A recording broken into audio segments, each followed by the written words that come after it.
It's quarter-final time at the French Open. As promised, here are your previews and predictions.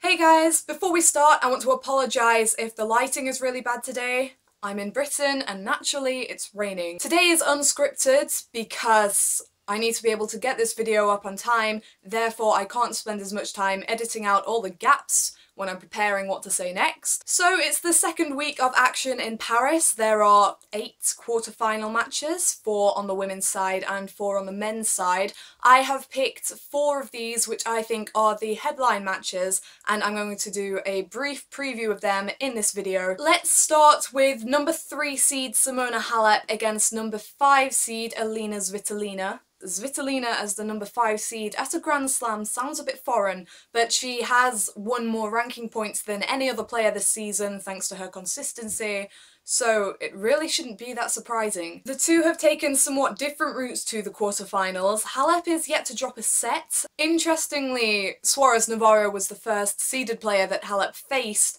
and yet she was the one she dismissed most easily. She won 6-1, 6-1, wasn't really challenged. Suarez Navarro was pretty erratic, but Halep was still great on the defensive play. She was covering the court really well, she was finishing off points, so she really did look quite a force to be reckoned with. Potentially it's an issue that she hasn't really been pushed yet, however she did save set points in the second set of her clash with Kasatkina. Against Svitolina there is the potential that Halep will be pushed closer, especially given their recent meeting in Rome. It was their first career meeting in Rome and Svitolina emerged the victor in 3 sets. However, after winning the first set, Halep did pick up an injury, which had a bit to say with the outcome of that encounter. That was the 4th title of Svitolina's season, and it's fair to suggest that the confidence she got from that has been helping her in Paris. She hasn't had as smooth a progression as Halep. She dropped a set in the second round to Svetlana Pironkova,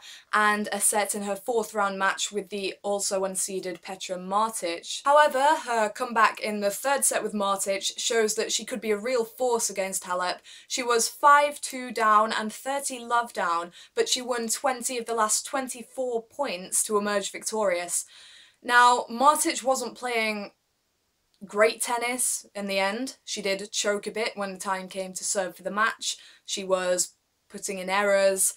But the thing with Svitolina is that when she was under pressure, she stepped up the defence and she started going for her shots. Martic wasn't doing that. She was looping balls, she was not taking advantage of chances, but the moment Svitolina got even a neutral ball, she was on it, she was pushing it to the sides of the court. Even if she wasn't going for a winner, she was setting up the point and really having belief in herself, which is what Martic lacked. And it's all thanks to the mentality that has her as the best player of the season thus far. So, prediction time. It's really hard to tell how these two are going to match up against each other. Neither of them is a naturally aggressive player. They can both turn on the aggression when they need to. Both of them, I would say, prefer to play a defensive game. They are kind of counterpunchers, and when a counterpuncher faces a counterpuncher, there's not much to counterpunch. It is hard to make a decision because obviously Halep was injured in their Rome clash and had taken the first set before she came down with the injury.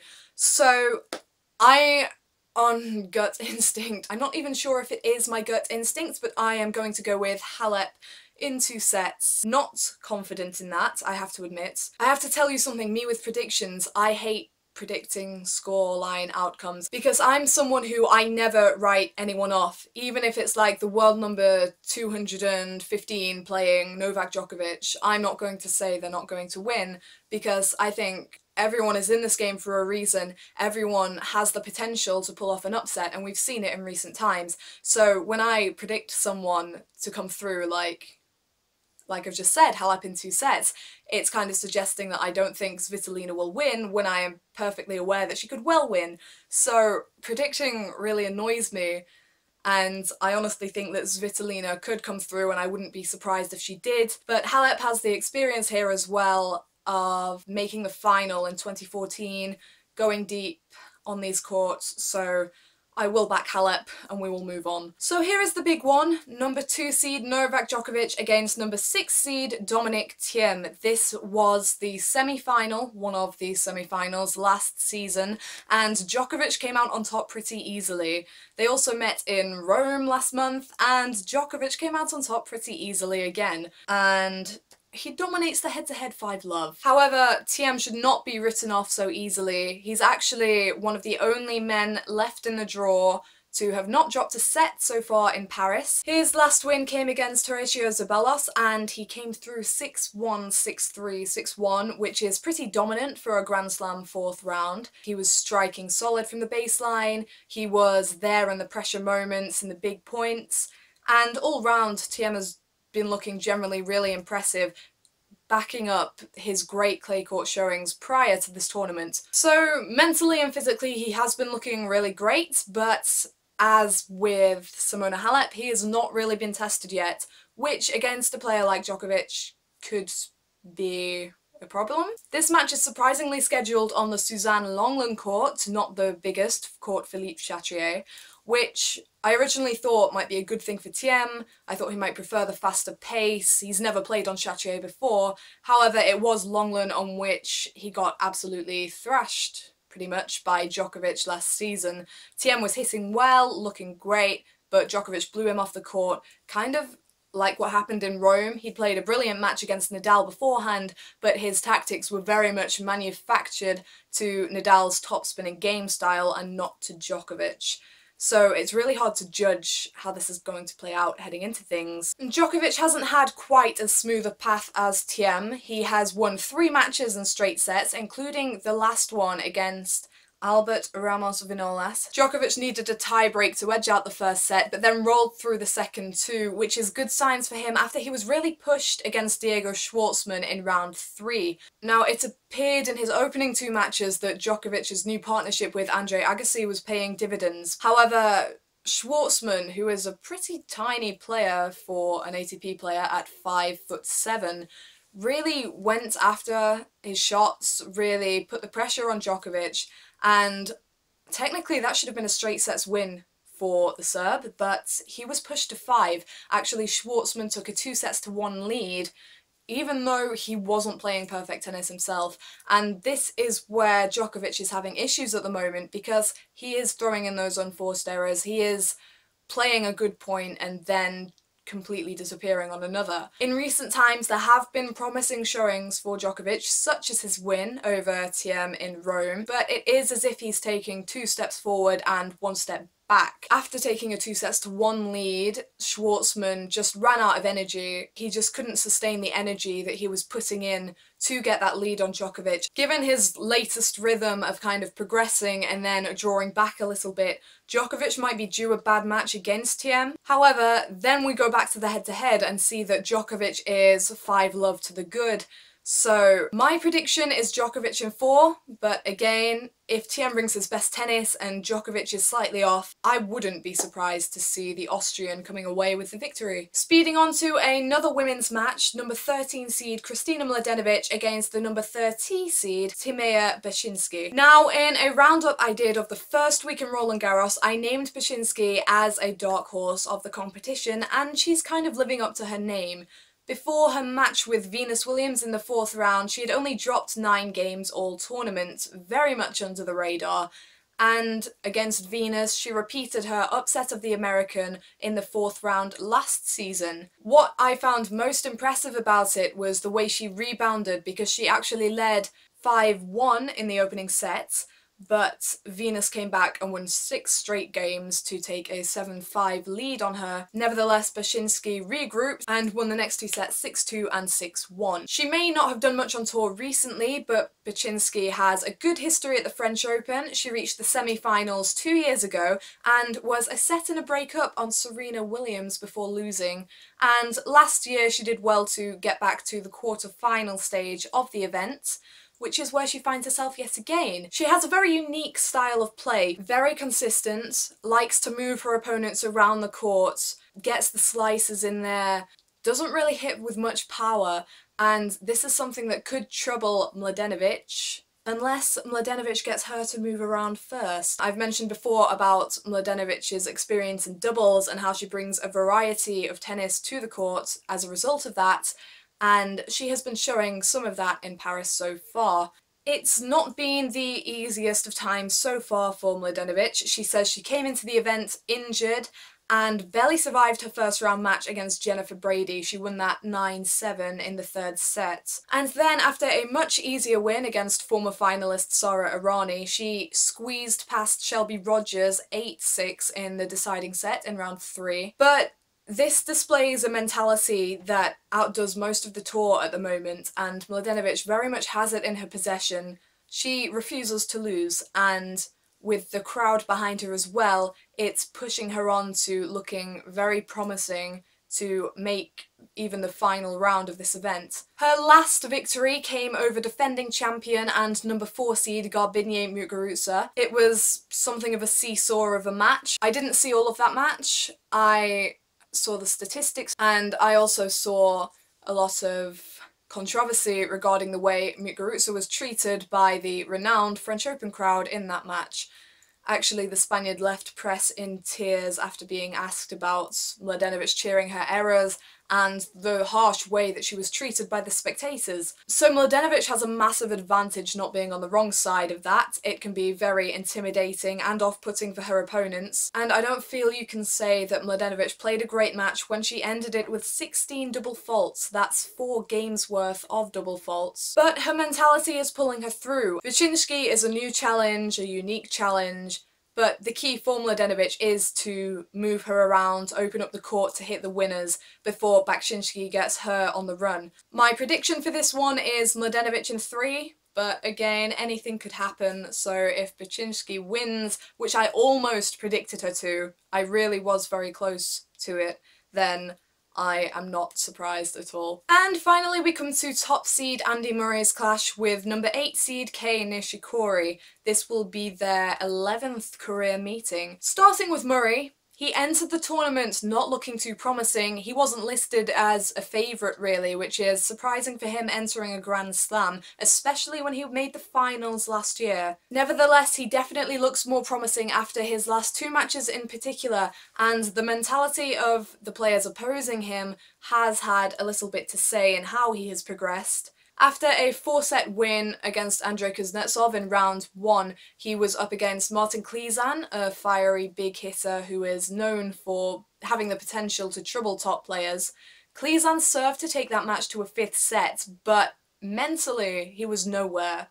And he is one player who really can play great tennis, really dominate from the baseline, really move up to the court and do well at the net. However, when you don't have the mentality, that can come down to nothing. So Murray was let off the hook very much in that match, and probably it gave him confidence getting through in 4 sets and into a clash with Juan Martín del Potro, seeded number 29 but capable of tennis that far outstrips that ranking. And he showed that in the first set. Del Potro took it to a tie-break after serving for the set and getting broken with some iffy play. It was a quality tie-break for the most part of it. Murray defensively was very solid. Del Potro was hitting really strong, going after his forehand, slicing on the backhand and just keeping very consistent. But he did double fault on set point and he narrowly lost that set. He then spent what seemed like 5 minutes hanging over the net looking like he wanted to cry, and after that he just wasn't the same player. Murray rolled through the next 2 sets, Del Potro dropped serve to open both of them, and afterwards he did say that he couldn't really get over losing that opener.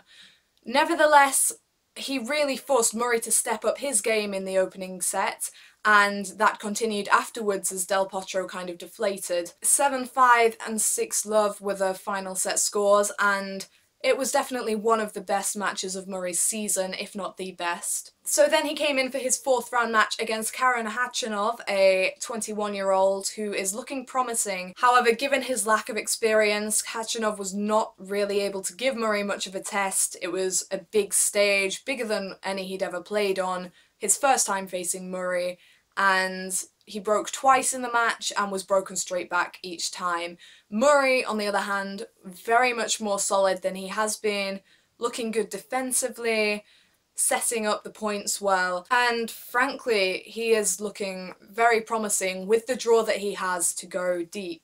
However, there is that situation of not having faced an opponent who really believes that they can win yet for the whole of the match. Will he face Nishikori? There's a bit of debate in my mind as to that. So far in his campaign, Nishikori has lost 2 6-love sets. In both of them, he's gone a double breakdown and kind of seemed to give up, like he doesn't really want it. The first of these sets was his 4th set against Hyun Chung of South Korea in the what? In the 3rd round. Technically, Nishikori should have had that match in 3 sets, but Chung had played quality tennis from the baseline, really fearless, and he edged out the tiebreak. Nishikori couldn't really believe that that had happened. He immediately went down a break in the next set, showed uncharacteristic frustration, and by the time they went off due to rain, it was Nishikori a double breakdown.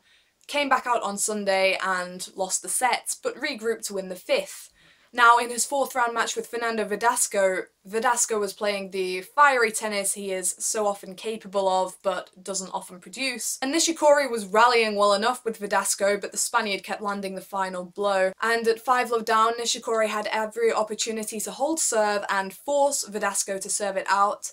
But he didn't. A lot of people were talking about the potential of a deep run for Verdasco as he went into the next games. But Nishikori got his head down and got on with it and finished the match with 6-4, 6-4 and 6-love sets.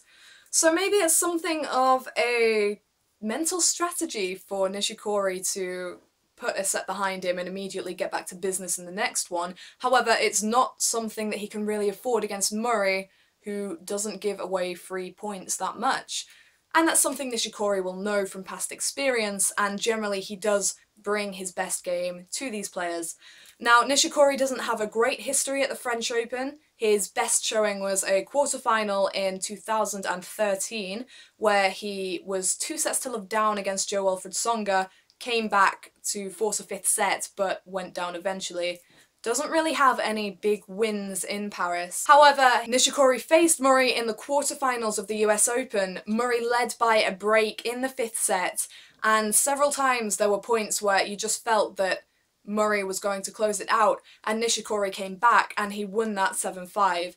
Now that was hard courts, that was very different, but even though he trails their head-to-head 8-2 and is 1-love in clay court meetings, Nishikori has proved that he has the game to beat Murray. He's very athletic, he covers the court, he has an all-court game. And that can trouble Murray, it can get him frustrated when he's not coming out on top in long rallies. And despite not having any big wins at this tournament, Nishikori can play on clay. Given the head-to-head and recent matches, I am going to take Murray in 5 sets, and I might completely regret that. And I might be completely wrong, but Murray in 5. Okay, so there are 4 other quarterfinals that will be played. One of them features Rafael Nadal against Pablo Carreño Busta. Nadal has been pretty much flawless so far in Paris, and this is another very winnable match. If you want to check out what other matches are going on, go to the French Open website, www.rolandgarros.com. And yes, thank you for watching. Let me know your predictions for these matches I've just previewed in the comments section, and we will see if I am horrendously wrong. And I should be back for another preview video for the semi-finals, hopefully. Anyway, hope you're enjoying the tournament, and I'll see you next time.